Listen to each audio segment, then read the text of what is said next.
Hey guys, how are you today? Welcome to my channel. I hope you guys are having a great day or night wherever you are in the world. I also hope you guys got a chance to watch the French Open final. What a beating that was. I think that's Nadal, Djokovic's biggest beating since 2009. Really, he was thrashed, to be quite honest. There's nothing more to it than that. And just completely thrashed and dominated whatever. Like, even though, yes, for the majority of the time, if Nadal's playing Federer or Djokovic, he'll win in sort of a tough four-set match. I mean, he went to 5 sets, 2013 with Novak Djokovic. So, I mean, like usually Nadal's winning, but it's competitive. Most of his matches with Federer are sort of four competitive sets, not a couple of straight sets, but close sets. But there has been two times when he just really dropped a beat down on Roger Federer at the French Open.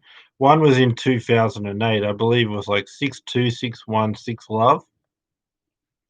And you actually saw, as opposed to like the season on other surfaces, there was definitely an impact there. There was definitely an impact there. Yeah, and then so what I was saying was, there was an impact because later he won Wimbledon, um, Nadal, because like once you reach a level where you're destroying someone on clay, even if you go to a surface you're not as comfortable with, if you're that much better than the other person that they can't even make it a competitive match, the surface change won't be enough for you to go from that stage to all the way to a loss. So that's what happened. 2008, you saw Nadal destroy Federer and beat him at Wimbledon right after that. Um, so if you move on, last year, 2019, he met Federer in the semi-final. I can't remember the score. I think it was like 6-1, 6-2, 6-4, something like that. Federer copped another beatdown. But like I said, most of them have been competitive losses for Federer at the French Open. But those 2008 French Open final, 2019 semi-finals were beatdowns. So, and then now Djokovic has got to sort of 4 5 set matches with Nadal and lost most of them, with the exception of 2015 when Djokovic had one of his best years. Nadal had his worst year of his career. He barely won a tournament and just couldn't even beat players 20, 30, even lost to players ranked about 100 in the world. So it was more about Nadal's level being so low that he even lost in straight sets himself on clay. Just struggling with everyone really that year. So it wasn't even about Djokovic because Djokovic didn't go on to win it. He loses the final to Stan Wawrinka that year. But finally, it happens that Djokovic loses to Nadal in a beating, a thrashing, completely just destroyed there, and that's what happened really. So anyway, um, let me go over the match and why this happened. It happened because what happened was the court is slower and bouncing not as high, so Nadal couldn't stand as far back, so he had to stand closer to the baseline, right? So he's giving Djokovic a better chance to hit through him, but doing it more to stop the drop shots because Djokovic had been working on that through the tournament, with the purpose to use it against Nadal when he needed it the most, where those extra things can maybe get you out of the line. But Djokovic says, I'm going to give up standing back and getting extra time to play defense and maybe risk you could hit past me to stop the drop shot.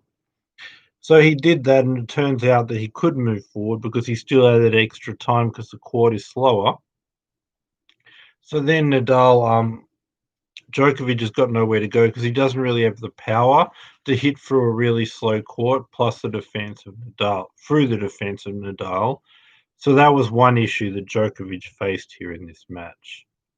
Um, the other issue was the fact that because Nadal was forward, his drop shots didn't work either. And Nadal has time to attack and set up his forehand, and it's really hard to take time away. And then on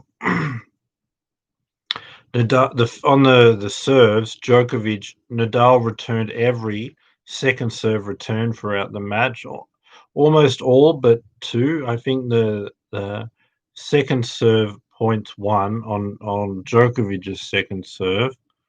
Um, it was like around 50-50, and I think oh no, Djokovic only won 52% on the second serve and 50 on the first serve. So basically, half of his service points were he was only winning half of them.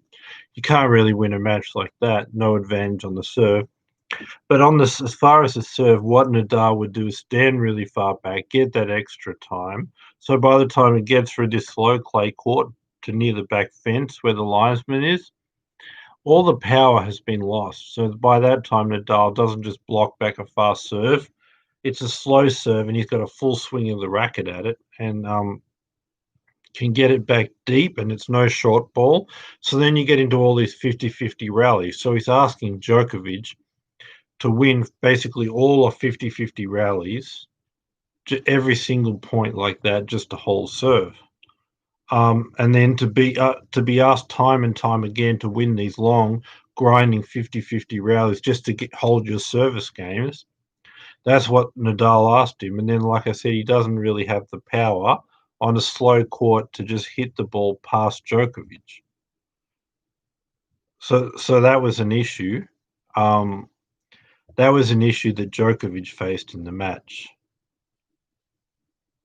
So yeah. So Djokovic, really didn't have anywhere to go for. Couldn't try the drop shot. Really struggled to get through him on the defense.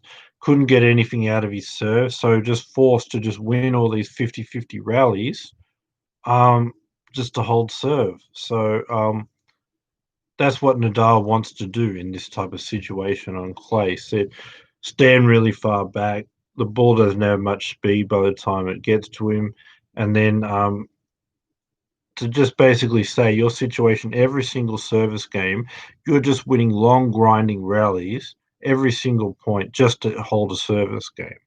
That's not sustainable, and that's what Nadal did to him. Also, Nadal was with his serve was able to sort of move the ball around the box, start the point ahead, start with a forehand, control the rallies and all of that. He was all over him. He has the power to hit through the court, get past Djokovic's defense on a slow court. The slower it is, the more time he has to set up and hit those big forehands. So basically, he just overpowered him. Whenever Djokovic attacked, he was extremely fast. When Djokovic tried a drop shot, when Djokovic tried to use his serve, he couldn't. He got nothing out of his serve. And like I said, every single service point was basically a long, grueling 50-50 rally, constantly Djokovic under pressure to win those. And it turned out he only won 50% of his service points, which basically meant the first two sets, a lot of long juice games on Djokovic's serve, and most of the time he's been broken.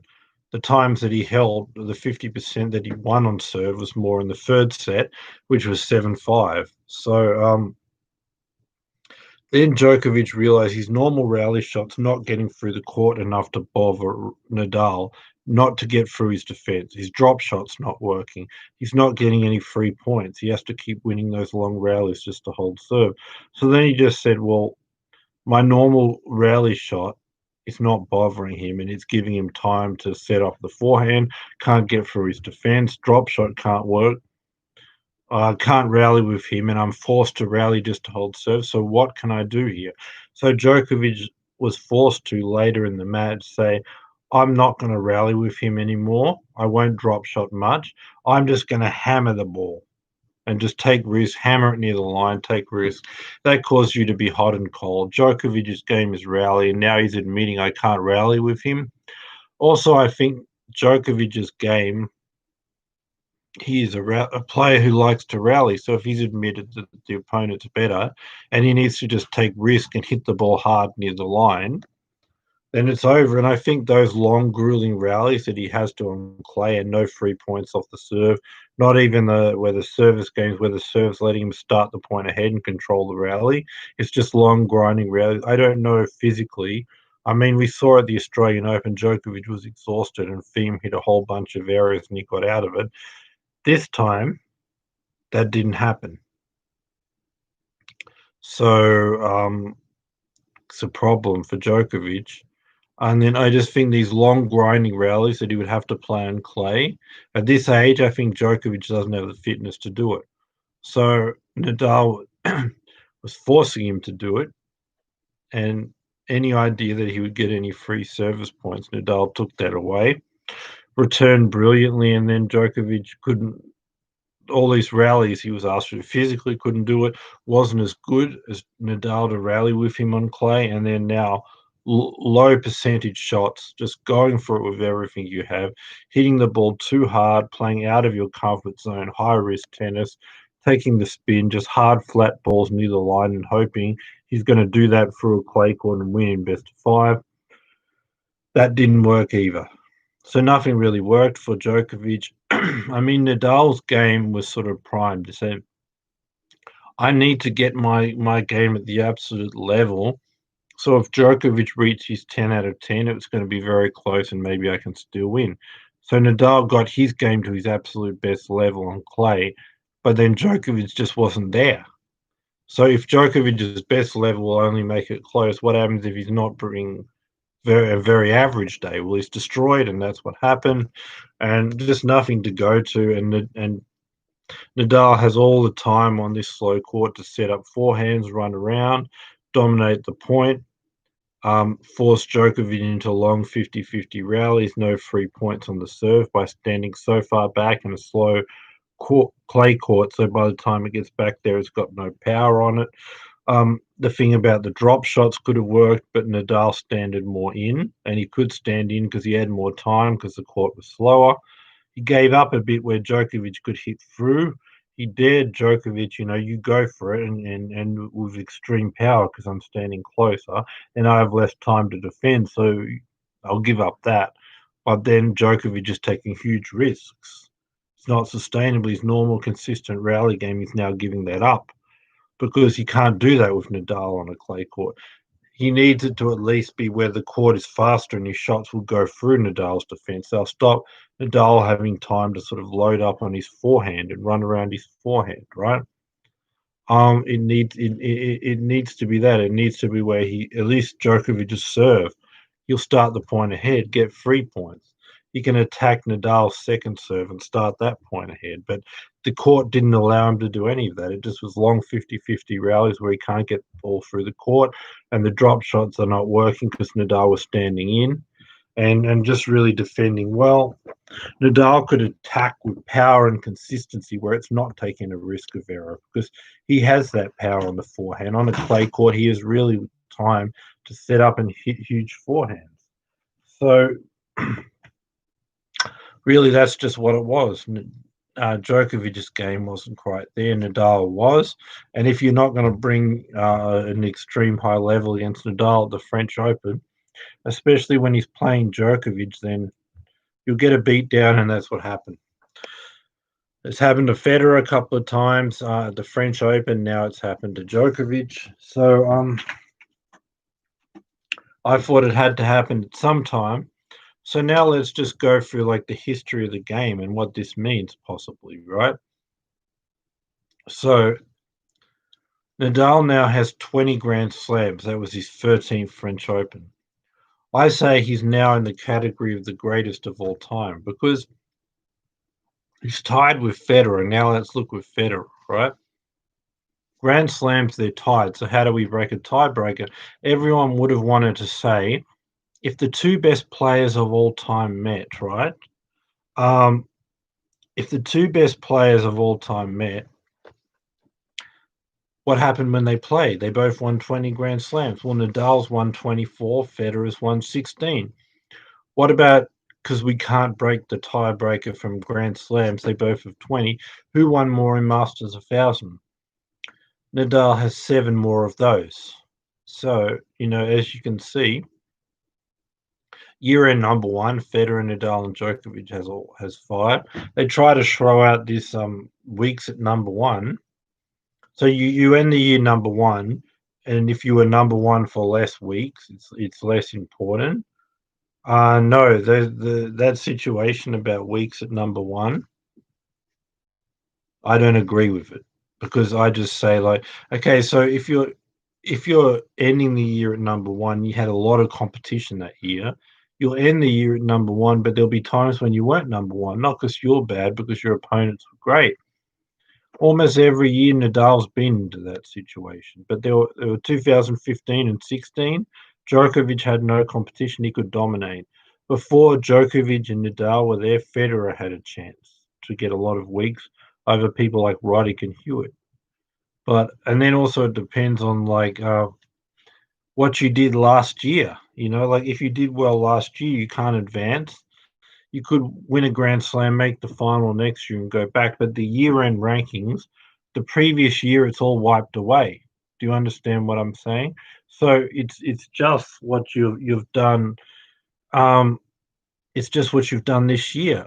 Uh, um, by the end of the year, but during the year, it's just dependent on last year. So, but the best indication is when what happened the previous year is wiped away, and it's just the last 11 months who did what. So the year-end rankings, it's been 5 each between the three of them. This year won't be an indication because they've changed the whole system where you can't lose points. You can gain it. Certain people can defend it certain times. If you did well at Wimbledon, you can't go backwards there, and it's all different. But, like, as far as the previous years, it's 5 year-end number ones for Nadal, 5 for Federer, 5 for Djokovic, but 7 more Masters of Thousands for Nadal over Federer. So there's that, and then the head-to-head, and then the Grand Slams, it's tied. So you can't argue that Federer is the greatest anymore. That's off the table. And also in the future, like, Nadal's much more likely to win Grand Slams than Federer is. I mean, really, Federer has no chance to really stay equal here. He's equal with a guy 5 years younger. So, like, the last 3 or 4 years, Nadal's getting 1 to 2 Grand Slams a year. Federer hasn't won for a number of years since Australian Open 2008, which will be 3 years from the next Grand Slam, the 2021. So, really, when you look at it, like, Federer won't even stay equal, and lost the head-to-head and Masters 1,000. So Federer's out of it, right? So then, like, if you look at, like, Nadal and Djokovic, well, Nadal's now 3 ahead.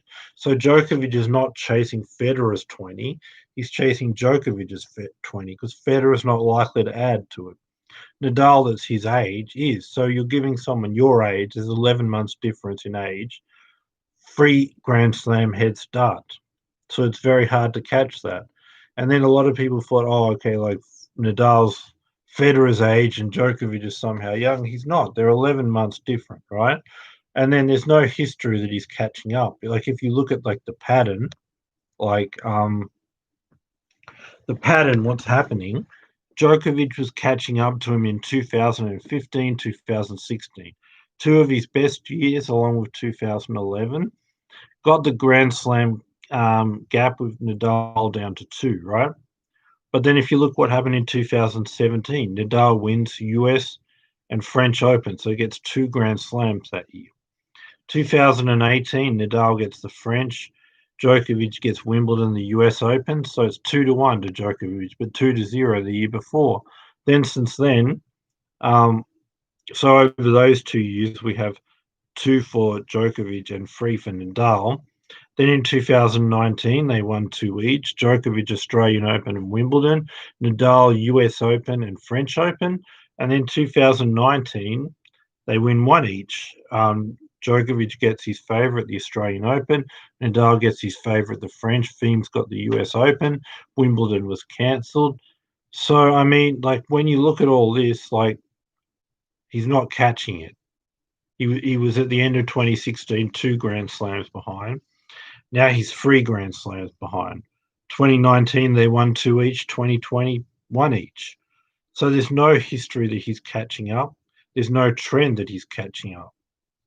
Um, and there's no feeling like that Nadal's going to slow his rate any more than Djokovic is. And if anything, the rivalry that Djokovic had an advantage could now change, because when you completely destroy someone like that, like I said, the change of surface um, won't account for as much to say you can't even make a match competitive or interesting or be anywhere near your opponent. Now suddenly you can beat them. It's not going to affect it that much. It'll affect it where he won't be beaten that badly. Like in Wimbledon 2008, Nadal destroyed Federer at the French Open, and then Federer was able to make it close and interesting in Wimbledon, but the change of surface wasn't enough for him to get the win. So, and Djokovic, I think Nadal, maybe because of his history of Djokovic, he's feared him a bit, but now he can't. Like, how can you fear someone that you just embarrass like that? No matter what, the next time they play on the court, he's going to think, I completely destroyed you. So it's really difficult to catch up from 3 Grand Slams behind when now mentally the whole situation shift. Djokovic has this huge beating from this guy that he's meant to catch up free, and Nadal feels like, well, that's the guy I destroyed the last time we met. So how will he catch up? And we're talking 3 Grand Slams to tie, 4 to beat him. That's 4 more. So if Nadal gets 3 more, he's got to get 6 or 7. He's going to be 34 next year. Sure, he can still win, but 6 or 7. We don't know. Nadal could get 2, 3, 4, whatever. But like Djokovic after that loss, he's not in a good state. He's not going to be as confident against Nadal. Nadal will be more confident than ever, and he's the one in the position where he has to catch up. Now, if you look at other metrics outside the Grand Slams, like Masters of 1,000, Djokovic is having 1 more, but you can't. 1 more, that's changing all the time. Like at the beginning of the year, Nadal had 1 more. So you can't really say like that's a big issue. Maybe even Nadal and Federer, where they both have the most, and Nadal has 7 more, then that could be quite of a huge factor. But when a guy's 3 Grand Slams ahead of you in one Masters of 1,000, no, you can't count that. So what about the head-to-head? I mentioned Nadal, Federer. We know Djokovic has um, more the head-to-head, but it's like 28 to 26. They've met so many times. All those 2 matches you're going to define everything by. So basically, they're equal on the head-to-head, right? And also, if you count like the Grand Slam matches should be worth more. They should be worth more, and the head-to-head is 10 to 6 to Nadal at Grand Slams. So best of 5 sets really show more who is the better player, because like a lot of the lower ranked players can upset a top guy in best of 3. So best of 5, firstly because a Grand Slam is more important, but secondly it's a different game. It's harder to win. They have more value. So the fact that Nadal's 10-6 in best of 5 against Djokovic, for me, that more than makes up for the fact that overall head-to-head is 2. So then you can just say, well, Nadal's better in the best of 5, Djokovic is better in the best of 3, and then the fact is the 2 wins that he's ahead. Now Nadal has all this momentum after destroying him. So if that just has a small winning streak against him, then that'll be gone too for Djokovic. So really, overall, with the head-to-head, I don't really give that to anyone. Because, like I said, Nadal has it in the Grand Slams, Djokovic has it in the overall. Another thing that's played a role in their head-to-head, for example, the best years Djokovic has was 2011, 2015, 2016, right? In 2011, Djokovic got 6-0 on Nadal. 2015 and 16, he got 7-0 on Nadal. So if you look at like the peak time, those 3 years, it's a 13-0 head-to-head, and he's only 2 ahead overall. So my point is, in the years that Nadal was the worst and Djokovic was the best, they got to play a lot, and then Djokovic got to build up these numbers of wins over Nadal by dominating him when he's at his worst and he's at his best. When it was the other way around, like 2017, first half of 2018, Djokovic was in and out of injured, not playing well, not confident. Nadal was really playing well. He won 2 Grand Slams in 17, one in 18. Nadal didn't get the same chance to say, I'm going to get 6 wins over you then to equal it off because they met once. So my point is, a lot of the times when that they met the most was the times that Djokovic was at his best and Nadal was at his worst. So it doesn't make you a better or worse player if you say two players are peaking at different times, good at different surfaces. But when one guy is playing well and the other guy's not, you play a lot, and then a lot of statistics of wins build up. But when it's reversed, one win shows up, and the whole overall is only two. So, like, when you look at that, and when you look at the fact that they've played more at the times when Djokovic has been playing better and Nadal worse, you look at the fact that it's only a 2 win for Djokovic. Nadal could be on a momentum to take that away. Nadal's won more the head to head in um, Grand Slams, 10-6, 4 ahead. Djokovic pulled out with an injury, had to retire. So even if you take those two and just focus on the matches they finished at Grand Slams, it's 8-6. So really, the head-to-head is just all equal. That's what I'm getting from that. Masters of 1,000, it's one difference. They're all going back and forth. So the only really way that Nadal is not going to go down as the greatest of all time is if Djokovic catches him. Because, like I said, Federer can't be equal with Nadal and hope to be the greatest ever because he's lost the head to head. He has to have more. He's lost the head to head, and the second most important grade of tournaments, he's 7 behind. So, considering he's down in both of them, he can't be equal. He needs to be ahead to make up for that. So, the fact that he's equal, that makes Nadal at this point the greatest of all time. And then, in addition to that, Federer's 5 years older, so he's not likely to be equal with him. And then before Federer maybe has a small chance to get one more at Wimbledon 2021. French Open 2021 is before Wimbledon 2021. So Nadal has much more chance to get to 21 before he even can play at Wimbledon. So really, like, Federer's not even going to stay equal. He's behind in Masters of Thousands, behind in head-to-head. Year-end number ones there. They've got 5 each. Really, Federer's out of the conversation at this point. He was in it until a few days ago, I'd say, but because he still has that one thing, I've got the most. But now that's tied and he's behind in everything else. It's all over for Federer to be the greatest ever. It's about, can Djokovic catch up? But after such a beating, which will have an impact on the future and their rivalry and everything, and now being 3 behind, and the fact that, like, if Djokovic was 2 Grand Slams behind at the end of 2016 when he's 29, he had much more time to catch Nadal. If he hasn't done it from 2016 to the end of 2020, why would he do it in the future? Because now it's much more easy to catch up in the years from 29 to 33. The next year is going to be 34, moving through to the mid to late 30s. Why couldn't he do it the last 4 years? What will be different from now that it's older? And like I said, there's no trend of that because since 2017, they've been winning about the same. Nadal's won one more since then. 2019, 2020, they went 2 each and 1 each. There's no history, there's no momentum, there's no anything to show he's going to do it. And now the only thing is he hasn't done it. And now he just has less time to do it. So it's going to be very hard for him to do that. And then, like, if you look at what's happening now, like, Nadal's 3 ahead, right? So the next Grand Slam will be in 3 months. They're over. The Grand Slams are over for 2020, but the 2021 Australian Open, Novak Djokovic, he has to win the Australian Open. Otherwise, any conversation about anyone but Nadal being the greatest will be over, completely over, because if he doesn't win it, Nadal doesn't win it, it's still 20-17, right? Then Nadal goes to the second Grand Slam next year, the French Open. He'll be 4 ahead.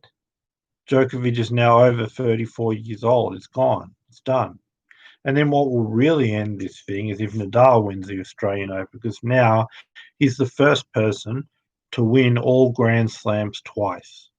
he'll be 4 ahead of Djokovic. He'll go to the French Open and be 5 ahead.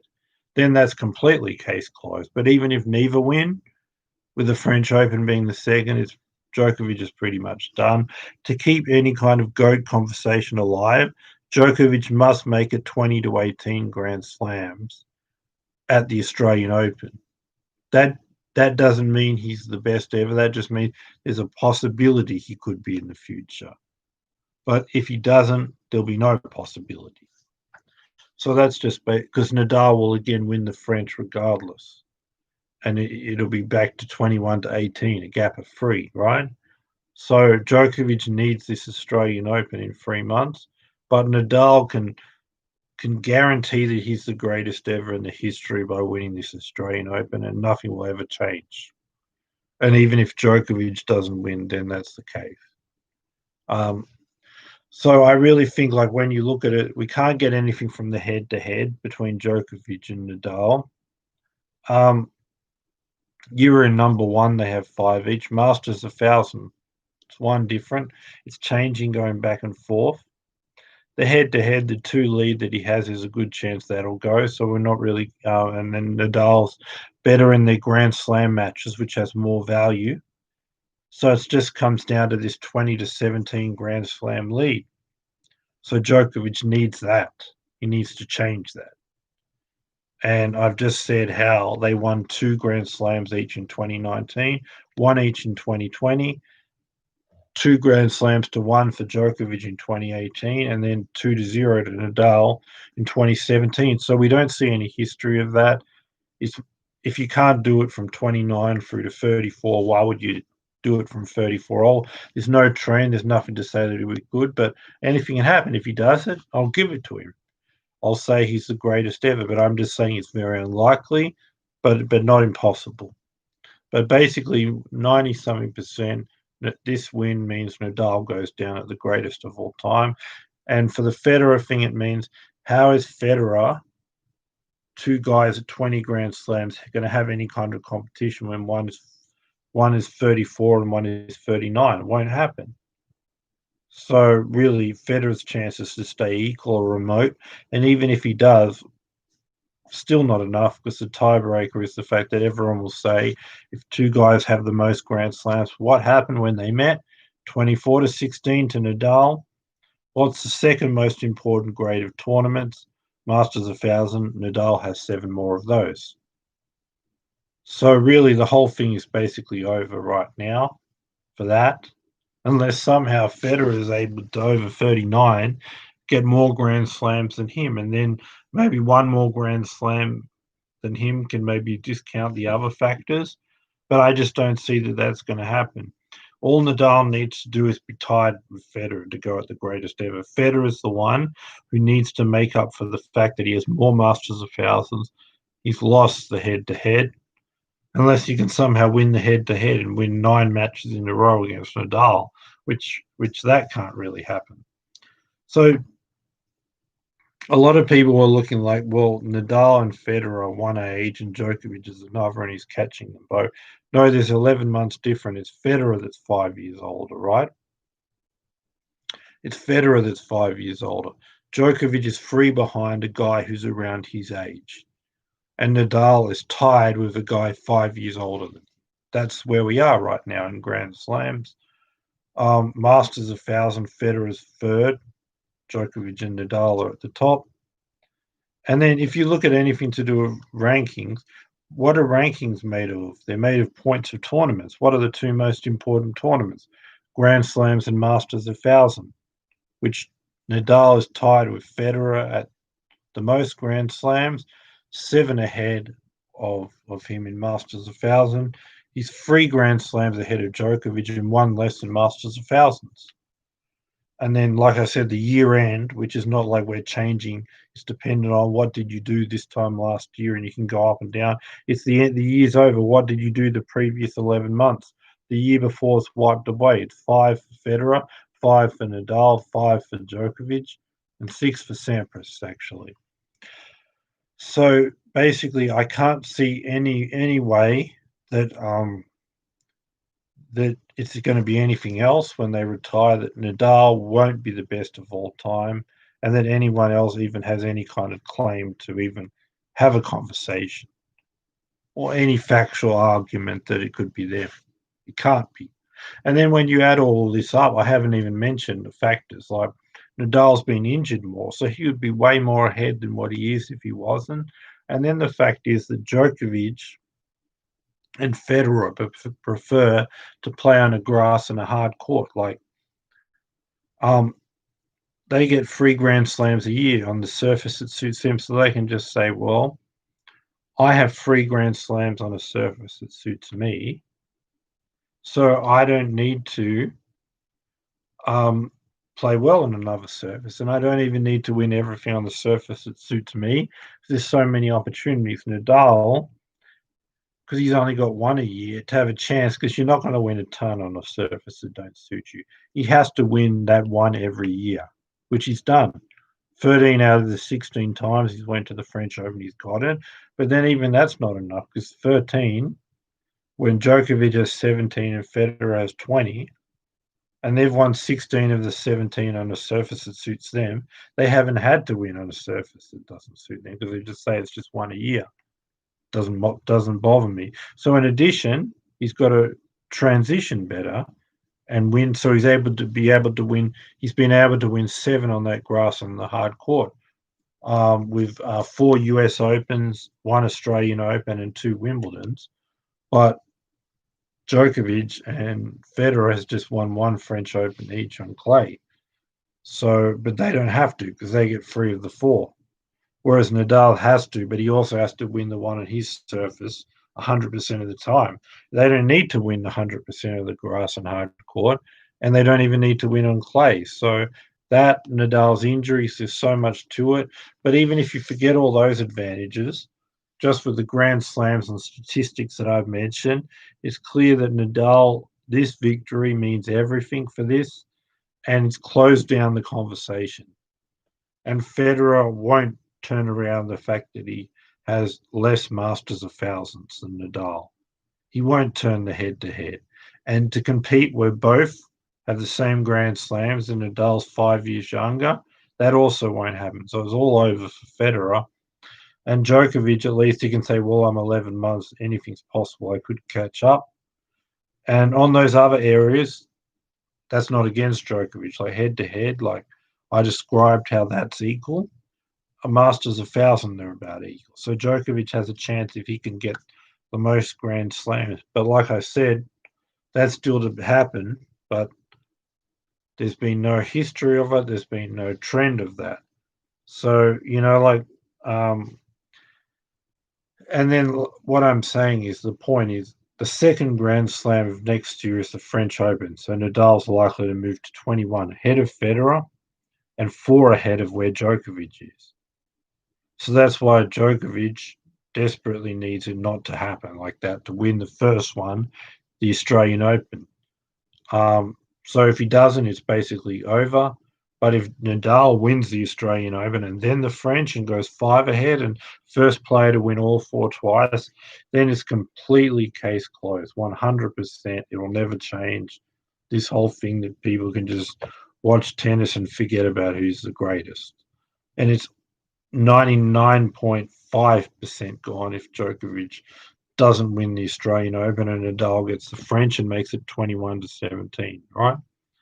But if Djokovic can keep it where it is and get to 2018, and then Nadal gets to 21, he's still 3 away, and maybe do something at Wimbledon and the US Open the end of the year, that could keep this GOAT conversation open. But it's basically almost closed, and Nadal's basically now the best of all time, and he's basically almost cemented it. And it's just, as far as being this win, as far as destroying the guy who's most likely to compete with you for the best ever, that's one thing that he's done. 2, he said, the guy who I just destroyed has to catch up 3 Grand Slams on me. So that's another thing. 2, the guy who he's dominated his whole career, Federer, and's done better in other tournaments, Masters of 1,000 head-to-head, he's tied him, and then it's now an unfair race, because how's Federer going to win more Grand Slams 5 years older? So for all those reasons, I say Nadal is now the greatest of all time. And the only thing is that narrow chance of Djokovic catching up. It doesn't really look like it. But other than that, it's case closed. But Djokovic's last chance to keep this thing alive is the Australian Open. To keep it alive and to keep a small chance. Okay? But right now, I'm saying Nadal's the greatest of all time. Don't forget to subscribe, give me the thumbs up, the bell notification, um, all of that. But this is a big victory and it's altered the course of history and it's almost basically locked Nadal in, unless there's a miracle, to go down as the greatest tennis player of all time. And I don't think anyone has dominated any sporting event of any sport in the world the way he has at the French Open. So it's another big deal for that. We've never seen anything like this. We've never seen Nadal, Sampras done it at a surface or a Grand Slam. We've never seen Federer, Djokovic. We've never seen anything like this from any sportsman, really. 13 French Open, 100 wins and 2 losses there. And then just to destroy the guy who's the hardest competitor, the toughest competitor in your career, and bring up the 20 there. What sweeter can you want than that? So yeah, subscribe, bell notification, thumbs up. Stay tuned for an interview with Federer. I'm going to talk to him about how he's going to deal with being tied with Nadal, how he's going to try to pull ahead, how he's doing from a year away from the game. You'll find out a lot from that. So you need to subscribe and bell notification, thumbs up for that. More interviews about more things going on in the tennis world. I'll definitely be on Vienna the last week of October and the Paris Masters 1000, the World Tour Finals, and later in November. Any tennis news, anything that's coming up, anything about the players' calendar, I'll make a video on that. But bye for now. Have a great day, night, wherever you are, and please subscribe. Thanks. Bye for now. Have a great day or night.